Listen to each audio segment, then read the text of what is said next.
Hello students, welcome to CA session. Students, today we will continue the same chapter, chapter 5 CSS. CSS full form is Cascading Style Sheet. So students, today we will study what is CSS.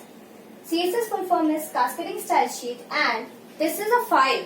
Okay, this file will be having the formatting guidelines, that means design related code, and that will define the overall look of the document. Overall look means when we will set design for each and every element, and when we will include the CSS file in HTML file, then output in the web browser will be shown with the format, with the designing.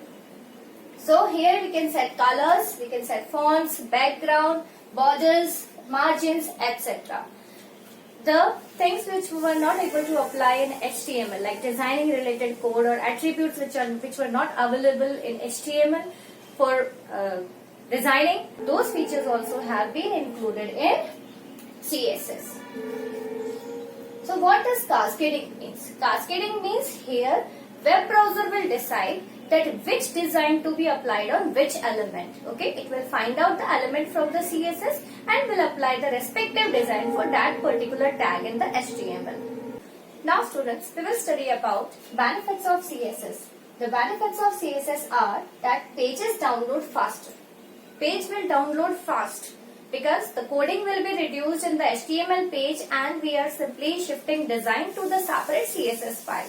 That means code on HTML file is reduced, and this way the downloading of the page will be faster.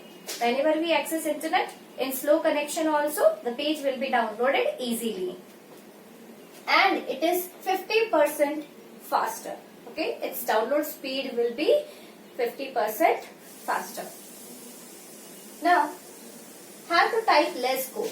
How to type less code? As I said, the coding of design means design related code will be shifted to CSS file. That means in HTML we have to type the less code, and web pages are shorter also. As we have removed all attributes related to the designing in CSS, then we will be having the short web page.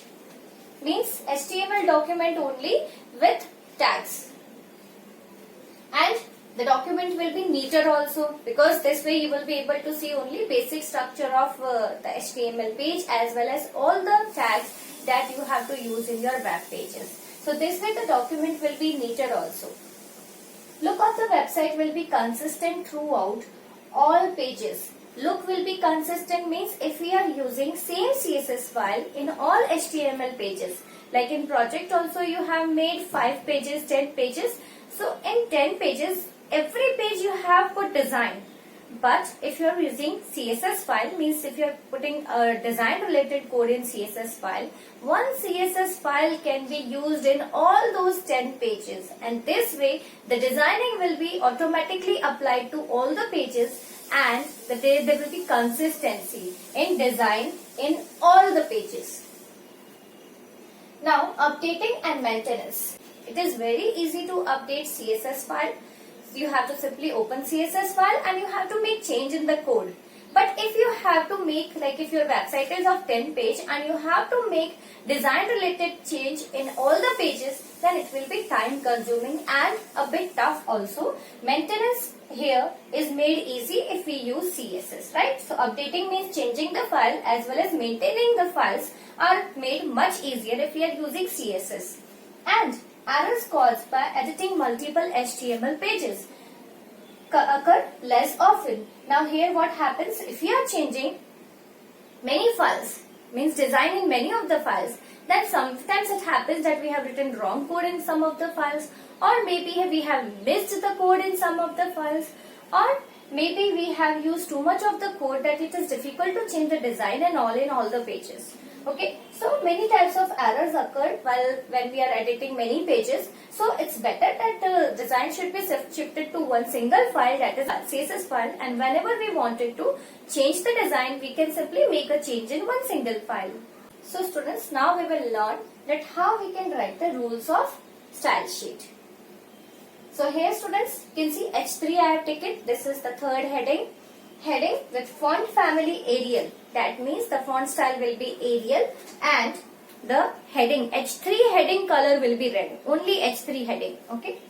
Then P. P means paragraph and text aligned. That means text will be aligned to the center. So these two are selectors H3, P. So here we can write any attribute like table, UL, then paragraph, body tag, and many tags are there. All those tags we can use over here. So if you can see one element I have written here. So if you are using the elements like this, but if you want to put the same design for all the headings or only 3 headings, then we can write code like this. Then H2 comma, H4 comma, then H6, then curly brackets, color gray. So that means H2 and H4 and H6, all these 3 headings will be having color gray.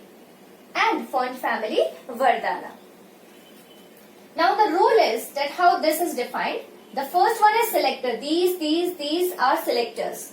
Then the property value. Then colon, property colon value. Then semicolon. That means next property. So next property is property colon value. Then again semicolon, and you can add as many properties as you want. So here students, we have 2 parts for the CSS. This is the selector part and this is declaration part. So whatever we write in curly bracket, that is declaration part.